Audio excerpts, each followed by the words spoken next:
అందరికీ నమస్కారం. ఈ వీడియోలో మనం వారాహి అమ్మవారిని 8వ రోజు ఏ మంత్రంతో ఏ నామాలతో ధ్యానించాలి, ఏ నైవేద్యాన్ని సమర్పించాలి అనే విషయాల గురించి తెలుసుకుందాం. కిరిచక్రం అనున్నది వారాహి యంత్రము, వరాహములచే లాగబడుచున్నది. ఇట్టి రథము అధిరోహించినదే వారాహీదేవి. శ్రీ లలితా పరమేశ్వరికి ఎడమ పార్శ్వమున ముందుగా రథము నడుచును. ఈ రథమునకు 5 పర్వములు కలవు.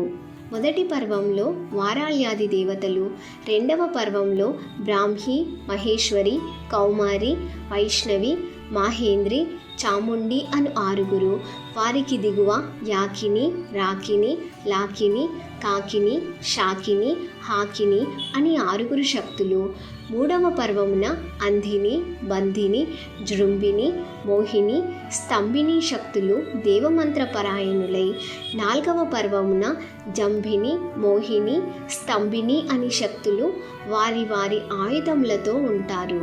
5వ పర్వమున మేఘ సమానమైన శరీర కాంతితో ప్రకాశిస్తూ దండిని అని వారాహి దేవత అధివసించి ఉండును.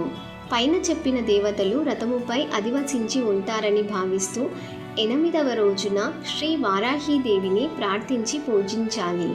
ధ్యాన శ్లోకం: హ్రీంకారాసన గర్భితా నలశిఖాం సౌ క్లీం కలాం బిభ్రతీం సౌవర్ణాంబరధారిణీం వరసుధా ధౌతాం త్రినేత్రోజ్వలాం వందే పుస్తకపాశమంకుశధరాం స్రగ్భూషితాముజ్వలాం త్వాం గౌరీం త్రిపురాం పరాత్పరకళాం శ్రీచక్ర సంచారిణీం అని ధ్యానించిన తర్వాత ఇప్పుడు నేను చెప్పబోయే నామాలను పఠిస్తూ జగన్మాతను ధ్యానించాలి.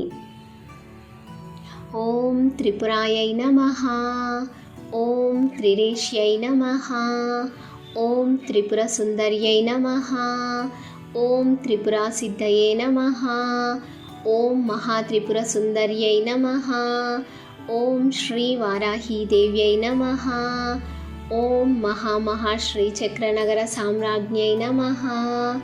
నమస్తే నమస్తే నమస్తే నమః.